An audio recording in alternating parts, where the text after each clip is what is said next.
Hello everybody, I'm Richard Freeman. I'm here to explain to you how limestone is turned into art or a product of the customer's imagination. In order for this to happen, 4 things need to happen.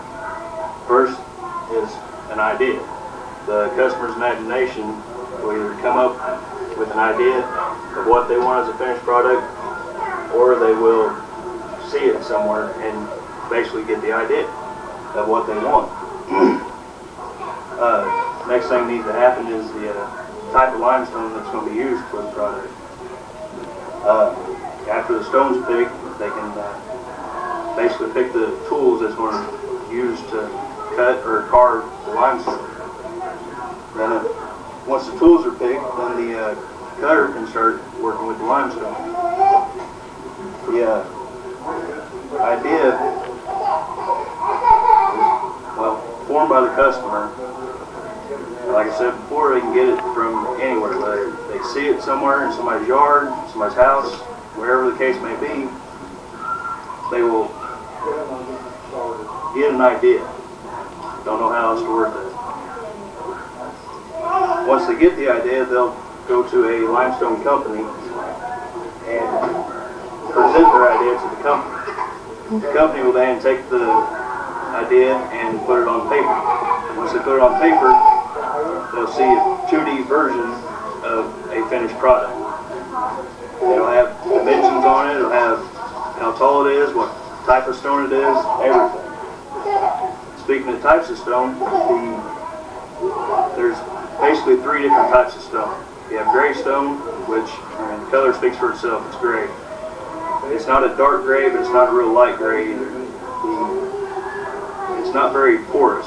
It's kind of hard. If it breaks sharp. The next kind of stone is standard buff.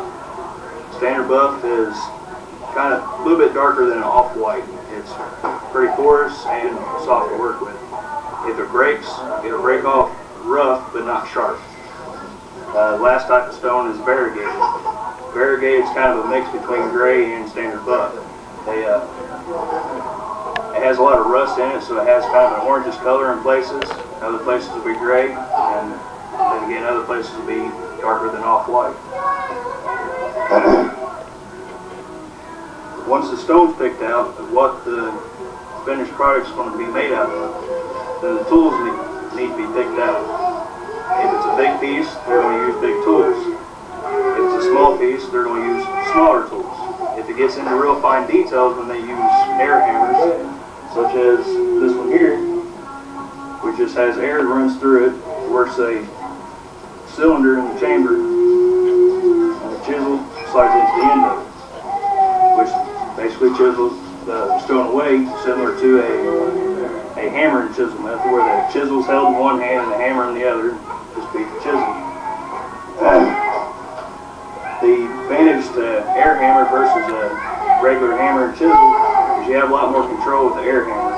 You can adjust the amount of airflow that goes through it.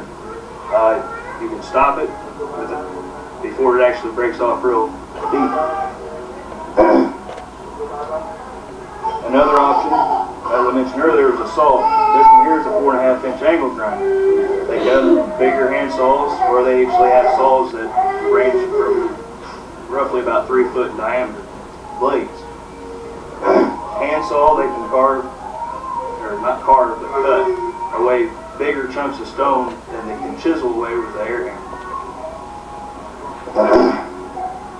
After the tools are picked out, the stone's already picked, and the idea is already presented, then the carver can get into actually working the product,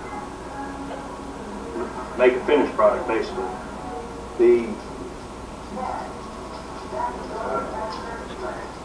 As I mentioned earlier, the saw will take away bigger chunks of stone than an air hammer will. So they normally start with a saw and cut away as much as they can without getting into what they want to use as a finished product. This stone here is standard buff, and it's just a piece that was laying around. As you can see, it's not exactly square, but for the most part it is. they take the saw and start cutting away bigger chunks, such as this one here, rather than take an air hammer and chisel away all of this here, because this piece used to come up to about here, rather than try to chisel all that away, they'll take a saw and they'll cut the majority away to save them time and money. Once they get as much cut away as they can with the saw, you can see some cuts here from the saw, then they'll take the air hammer and chisel and they'll start rounding edges and getting more of a finer tune to the finished product.